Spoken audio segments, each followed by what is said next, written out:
হযরত হাসান বসরি রহমতুল্লাহ আলাইহি, ওনার কাছে এক লোক এসে বলতেছে যে হযরত, বৃষ্টি হইতেছে না, বৃষ্টির জন্য আমাকে একটা আমল শিখিয়ে দেন। তো হাসান বসরি বলতেছেন, যাও তুমি ইস্তেগফার করো। ইস্তেগফার মানে আস্তাগফিরুল্লাহ, বলেন আস্তাগফিরুল্লাহ আস্তাগফিরুল্লাহ আস্তাগফিরুল্লাহ। অর্থ কি? আল্লাহ আমি আপনার কাছে ক্ষমা চাই, আল্লাহ আমি আপনার কাছে ক্ষমা চাই, আল্লাহ আমি আপনার কাছে ক্ষমা চাই। এটা বাংলাতে বলি আমি আল্লাহ আমি আপনার কাছে ক্ষমা চাই, কিন্তু আরবিতে কি বলে? আস্তাগফিরুল্লাহ আস্তাগফিরুল্লাহ। হাসান বসরি রাহমাতুল্লাহ আলাইহি বলেন, হে ভাই আপনি ইস্তেগফার করেন। আরেক লোক এসে বলতেছে যে হযরত, আমার ছেলে মেয়ে নাই, আমার ছেলে মেয়ে কি নাই, আমি কি করতে পারি? তখন হাসান বসরি রহমতুল্লাহ আলাইহি বলছেন, তুমিও ইস্তেগফার করো, আল্লাহর কাছে কি চাও? ক্ষমা চাও। আরেকজন এসে বলতেছে, হযরত আমার সম্পদ না, আমি গরিব মানুষ, আমাকে একটা পরামর্শ দেন। তখন হাসান বসরি রহমতুল্লাহ আলাইহি বলছেন যে তুমিও ইস্তেগফার করো। আরেকজন এসে বলতেছে যে হযরত আমার তো ঘর নাই, আমাকে একটা ঘরের জন্য আমাকে একটা আমল বলে দেন। তো বলছেন তুমিও ইস্তেগফার করো। ইস্তেগফার মানে কি? আস্তাগফিরুল্লাহ আস্তাগফিরুল্লাহ আস্তাগফিরুল্লাহ। আরেকজন এসে বলতেছে, হযরত আমার মেয়ে বিয়ে হইতেছে না, আমার মেয়ের বিয়ের জন্য একটা আমল বলেন। তো বলছেন কি? আস্তাগফিরুল্লাহ আস্তাগফিরুল্লাহ। এই আমল শিখেছি। এখন ওই হাসান বসরি রহমতুল্লাহ আলাইহির দরবারে একজন খাদেম বলতেছে, হুজুর, যেই আপনার কাছে যে কোনো বিপদ নিয়ে আসে, আপনি সকলের জন্য খালি ওষুধ একটা দেন, শুধু খালি আস্তাগফিরুল্লাহ বলেন, আস্তাগফিরুল্লাহ বলেন, খালি আস্তাগফিরুল্লাহ বলেন, আর কোনো মেডিসিন নাই।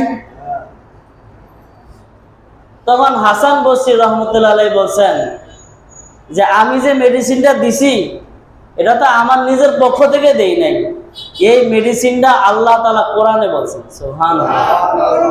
কোরআনে কারিমে আল্লাহ তাআলা সূরা নূহ আলাইহিস সালাতু ওয়াস সালামকে এভাবে ইস্তেগফার করার কথা বলছেন যে ইস্তেগফার করলে সকল কিছু, সকল বিপদ আপদ মুসিবত থেকে আল্লাহ তাআলা হেফাজত করবেন। আল্লাহ বলেন, فَقُلْتُ اسْتَغْفِرُوا إِنَّهُ كَانَ غَفَّارًا وَيُرْسِلُ السَّمَاءَ عَلَيْكُمْ مِدْرَارًا وَيُمْدِدْكُمْ بِأَمْوَالٍ وَبَنِينَ وَيَجْعَلْ لَكُمْ جَنَّاتٍ وَيَجْعَلْ لَكُمْ أَنْهَارًا। আল্লাহ বলেন, হে নূহ, আপনি আপনার জাতিকে ইস্তেগফার করতে বলেন। ইস্তাগফিরু রাব্বাকুম, আল্লাহর কাছে তোমরা ইস্তেগফার করো। যদি তোমরা আল্লাহর কাছে ইস্তেগফার করো, তাহলে এখানে আল্লাহ তাআলা 5টা পুরস্কারের কথা বলেছেন। কয়টা? 5টা। ইন্নাহু কানা গফফারা, ইস্তেগফার করলে আল্লাহ তাআলা জিন্দেগীর গুনাহ মাফ করে দিবেন। ইস্তেগফার বলে লাভ আছে, জিন্দেগীর গুনাহ কি? ওয়া ইউরসিলুস সামাআ আলাইকুম মিদরারা, আসমান থেকে বৃষ্টি নাজিল হবে। ইস্তেগফার করলে বৃষ্টি নাজিল হবে কোন থেকে? ওয়া ইউমদিদুকুম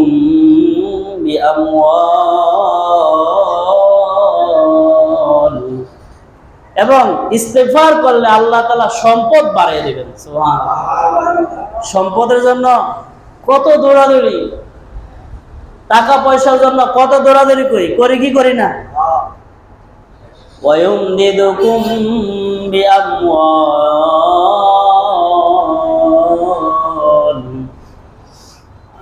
আল্লাহ তাআলা মাল বাড়িয়ে দিবেন। ব্যবসা প্রতিষ্ঠানে ব্যবসা উন্নতি হইতেছে না, ইস্তেগফার করেন, আল্লাহ তাআলা ব্যবসার মাঝে কি দিবেন? বরকত দিবেন।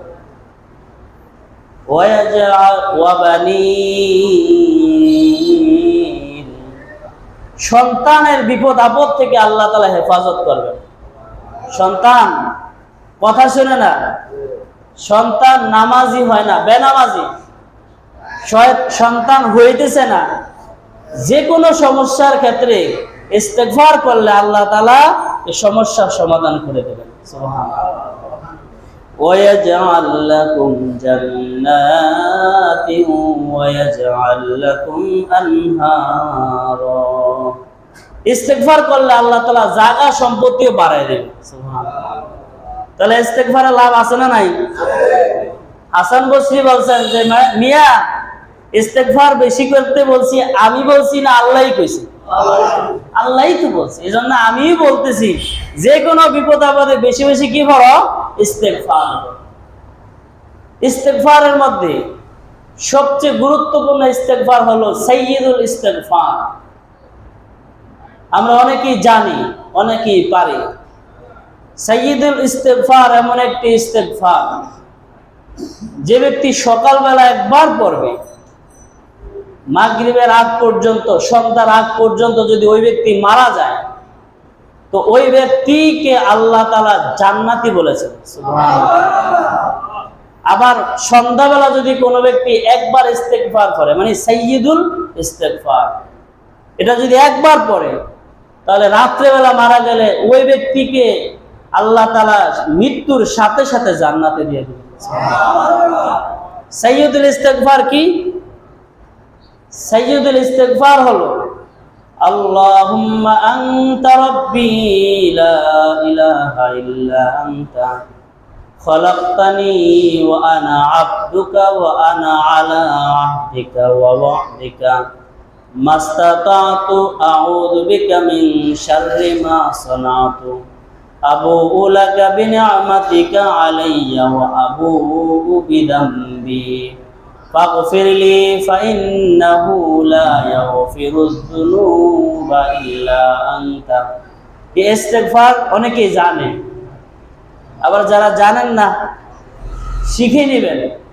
এমন একটা দোয়া, যে দোয়াটা দিনের বেলা পড়া মারা গেলে জান্নাতে, রাত্রেবেলা পড়া মারা গেলে জান্নাতে যাওয়া যাবে, এরকম গুরুত্বপূর্ণ একটা দোয়া ইস্তেগফার শেখা দরকার আছে না নাই?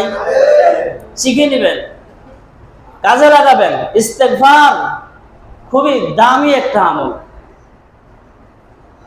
জীবনের শ্রেষ্ঠ একটা মহা মূল্যবান আমল। সব সময় যে ব্যক্তি ইস্তেগফার করবে ওই ব্যক্তিকে আল্লাহ তাআলা সকল রকমের পেরেশানি থেকে মুক্ত করে দেবেন। কত রকমের পেরেশানি আছে না? ঋণ, ছেলে সন্তান, সকল বিপদ আপদ পেরেশানি থেকে আল্লাহ তাআলা হেফাজত করবে।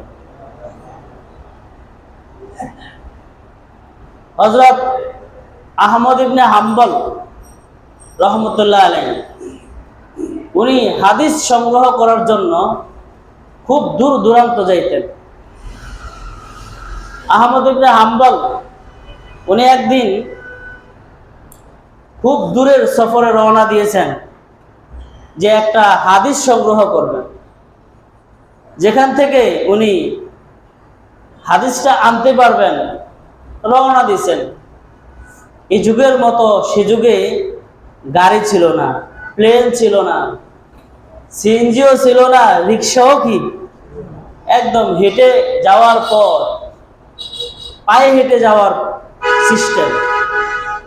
তো যাইতেছিলেন, যাওয়ার মধ্যখানে রাতের বেলা এক জায়গায় এশারের নামাজ আদায় করলেন। এশারের নামাজ পড়ে উনি চিন্তা করলেন রাতের বেলা ওই মসজিদে ঘুমিয়ে থাকবো, সকালবেলা আবার রওনা হব। কিন্তু মসজিদের খাদেম উনি বলতেছেন না, এটা তো জায়েজ নাই, কমিটির পক্ষ থেকে রাতের বেলা মসজিদে থাকার কোনো অনুমতি নাই। অতএব আপনাকে মসজিদ থেকে বের হয়ে যেতে হবে। ইমাম আহমদ ইবনে হাম্বল বলেন, একটু থাকি। উনি যে এত বড় আলেম, এটা ওই যুগের মসজিদের খাদেম উনি কি জানতেন না। এত বড় আলেম, এত বড় ইমাম আহমদ ইবনে হাম্বল। ইমাম আহমদ ইবনে হাম্বল বলতে পৃথিবীতে প্রসিদ্ধ 4টি মাযহাব আছে। কয়টি মাযহাব? 4টি মাযহাব আছে, প্রসিদ্ধ মাযহাব। অনেকগুলো আছে, 4টা ছাড়াও আরো অনেক আছে। তার মধ্যে প্রসিদ্ধ মাযহাব কয়টি আছে? মাযহাব। আমরা হইলাম হানাফি মাযহাবের অনুসারী। তো হানাফি, শাফি, মালিকি, এটা কি হাম্বলি। এই ইমাম আহমদ ইবনে হাম্বল উনি ওই মাযহাব অর্থাৎ কোরআন হাদিস গবেষণা করে উনি নামাজের পদ্ধতি, রোজার পদ্ধতি, হজের পদ্ধতি, যে সকল মাসালাগুলো সাধারণ মানুষ জানবে না, পারবে না, ওই সকল মাসালাগুলো উনি গবেষণা করে বের করেছেন। তাহলে উনি কি ছোট মাপের আলেম না বিশাল? তো উনি মসজিদ থেকে বের হয়ে গেলেন, আরেকটা মসজিদে প্রবেশ করলেন যে আমি আজকে একটু থাকতে চাই, মুসাফির। কয় না, এখানে থাকার জায়গা না। একটা দুইটা মসজিদ থেকে উনি বিতাড়িত হয়ে, মানে ওনাকে নামিয়ে দিছে যে যা বাইরে আপনি, এখানে কোনো থাকার জায়গা নেই। উনি মসজিদ থেকে বের হয়ে একটু দূরে বাজারে গিয়ে দেখলেন একটা বাজারের সব দোকান বন্ধ হয়ে গেছে। একটা যুবক সে রুটি বানাইতেছে আর গোস্ত পাকাইতেছে। সেখানে কিছু মানুষ আসা যাওয়া করে, গোস্ত কিনে, রুটি কিনে খায়, আবার চলে যায়, খায় আবার কি চলে যায়। ইমাম আহমদ ইবনে হাম্বল উনি ওই যুবককে বললেন যে হে যুবক, আমি তোমার এই তুন্দুর রুটির চুলার পাশে আমি আজকে রাতটা কাটাতে চাই, তুমি কি আমাকে অনুমতি দিবা? তখন যুবক বললেন, কোনো সমস্যা তো নাই, আপনি আমার এখানে থাকবেন, বিশ্রাম নেবেন, আর শীতের সিজন একটু ঠান্ডা থেকে বাঁচবেন, এটা তো কোনো আমার অসুবিধা নাই। বরং আমার আরো সুবিধা, আপনি এখানে আরামে যদি ঘুমান আর একটু আরাম যদি পেয়ে যদি আমার জন্য দোয়া করেন, হতে পারে আল্লাহ তাআলা আমাকে এর উসিলা করে মাফ করে দিবেন।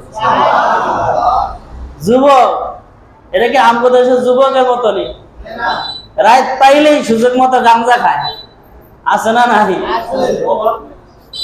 সুযোগটা পাইলেই কি খায়? গাঞ্জা, নেশা। ওই যুবক তখন ভালো লাগছে যুবকের কথা। ইমাম আহমদ ইবনে হাম্বল এখানে অবস্থান করলেন, তন্দুর রুটির চুলার সাথে ঢেলান দিয়ে বসলেন, আর দেখলেন ওই যুবক হাত দিয়ে কাজ করতেছে, রুটি বানায়, খোলাত দিতেছে, উঠাইতেছে, আর প্রতিটা কথায়, প্রতিটা কাজে শুধু বলতেছে কি আস্তাগফিরুল্লাহ, আস্তাগফিরুল্লাহ। বলেন না একটু, আস্তাগফিরুল্লাহ, আস্তাগফিরুল্লাহ, আস্তাগফিরুল্লাহ, আস্তাগফিরুল্লাহ। প্রতি কাজে কি বলে? আস্তাগফিরুল্লাহ। আমরা তো জানি প্রতি কাজের শুরুতে কি বলতে হয়? বিসমিল্লাহ। শুধু বলতে হয় কি? বিসমিল্লাহ। ইমাম আহমদ ইবনে হাম্বল জিজ্ঞাসা করলেন, ও যুবক, প্রতি কাজের শুরুতে বিসমিল্লাহ বলতে হয়, তুমি যে এখানে আস্তাগফিরুল্লাহ বলতেছো, আস্তাগফিরুল্লাহ বললে কি লাভ? আস্তাগফিরুল্লাহ বললে কি লাভ? কি ফজিলত পেয়েছো তুমি? হে যুবক, বলো তুমি এই আস্তাগফিরুল্লাহ বলে তুমি কি লাভবান হয়েছো? যুবক বলতেছে, হুজুরে বলতেছে, এ হুজুর,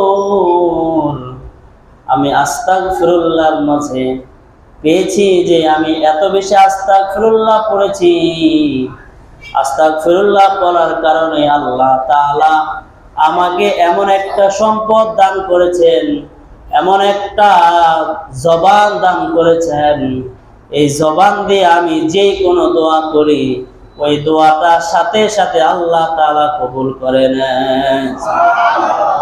আস্তাগফিরুল্লাহ বেশি পড়ি, বেশির কারণে যে কোনো দোয়া করি সকল দোয়া কবুল করে কে? আল্লাহ। সব দোয়া কবুল করে।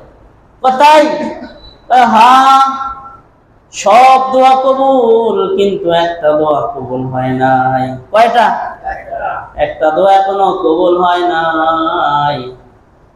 ইমাম আহমদ ইবনে হাম্বল বলেন, এ যুবক, তোমার কোন দোয়াটা কবুল হয় নাই? যুবক বলতেছে, আমি জানি, আমার বাবার থেকে শুনেছি এই যুগের সবচেয়ে বড় আলেম হলো ইমাম আহমদ ইবনে হাম্বল। ইমাম আহমদ ইবনে হাম্বলকে দেখি নাই, আমার মনে চাইছে ইমাম আহমদ ইবনে হাম্বলকে একটু দেখি, আমি দোয়া করি, কিন্তু এই দোয়াটা আমার এখনো কবুল হয় না। সব দোয়া কবুল, কিন্তু এই দোয়াটা এখনো কবুল হয় নাই।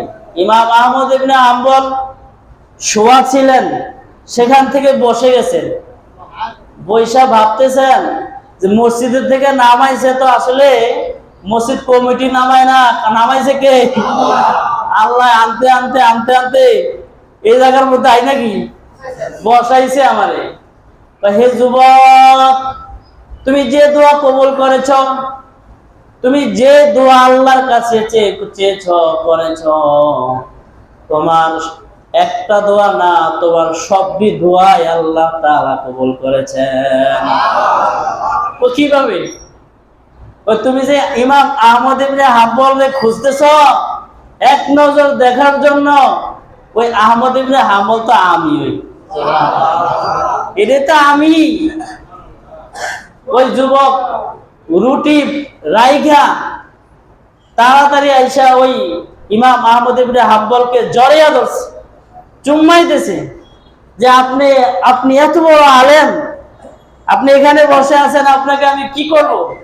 এই দোকানের যত খাবার আছে আপনার মনে চাইলে সবই খাইলাম, আবার গোস্ত আছে সব কি খেয়ে ফেলা। আল্লাহু আকবার। ইস্তেগফার করলে দোয়া কবুল করে কে? আমরা তো আল্লাহর কাছে চাইতেছি না, আমরা শুধু দুনিয়া দুনিয়া দুনিয়া। ক্ষমা চাইতে হবে তো। নামাজের সালাম ফিরানোর পরে মসজিদে দোয়া হয় না? দোয়া চাই কার কাছে? চেয়ারম্যানের কাছে, মেম্বারের কাছে, কার কাছে চাই? আমরা তো এটাকে গুরুত্ব দেই না যে নামাজের পরে, জুমার নামাজের পরে দোয়া হবে। এই সালাম ফিরানোর সাথে সাথে মসজিদ থেকে বের হয়ে বাড়িতে চলে যেতে হবে। এখানে যে আল্লাহর কাছে চাওয়া হবে, ইজতেমাই ভাবে, সমষ্টিগতভাবে আল্লাহর কাছে আমরা চাইব। হতে পারে এই মজলিসের মধ্যে একজন নেককার বান্দা থাকবে, ওই নেককার বান্দার কারণে আমি গুনাহগারকে আল্লাহ তাআলা মাফ করে দিতে পারে কি পারে না? আমরা নামাজের পর আল্লাহর কাছে চাইব, সেখানে আমাদের অবহেলা। রমজান মাসে আমরা চাইব, সেখানেও আমাদের অবহেলা। চাইতে চাই না, দুনিয়ার সবার কাছে চাই, কিন্তু আল্লাহর কাছে চাই না। যাদের কাছে কিছু নাই তাদের কাছে চাইতে চাইতে পাগল, আর যার কাছে সব আছে তার কাছে আমরা চাই না। চাইতে হবে তো। আল্লাহ আল্লাহ। এই জন্য বেশি বেশি করে আমরা কি করব? ইস্তেগফার, সাইয়্যিদুল ইস্তেগফার যদি আমরা পারি পড়ব, না পারি সংক্ষিপ্ত ইস্তেগফার আস্তাগফিরুল্লাহ বলেন না কয়েকবার? আস্তাগফিরুল্লাহ আস্তাগফিরুল্লাহ আস্তাগফিরুল্লাহ আস্তাগফিরুল্লাহ। অর্থ জানে কি? হ্যাঁ না, আল্লাহ আমরা ক্ষমা চাই। বলেন আল্লাহ আপনি যদি একা বলেন, বলবেন আমি ক্ষমা চাই। আল্লাহ আমি কি চাই? আস্তাগফিরুল্লাহ অর্থ কি? আমি আল্লাহর কাছে ক্ষমা চাই। আস্তাগফিরুল্লাহ আমি আল্লাহর কাছে ক্ষমা চাই। বেশি বেশি করে মনোযোগ দিয়া, ধ্যান দিয়া, খেয়াল করে করবেন, দেখবেন ইনশাআল্লাহ আপনার সকল গুনাহ আল্লাহ তাআলা মাফ করে দেবেন। বিস্তারিত একটা ঘটনা আছে, ঘটনাটা বিস্তারিত বলার সময় নেই, সংক্ষিপ্ত আকারে ঘটনাটা শেষ ফিনিশিং এর মধ্যে এসে বলতেছি যে এক লোক তার মারে আগুনে পুড়িয়ে মারছে। নাউজুবিল্লাহ। এই লোক 40 বার হজ করছে।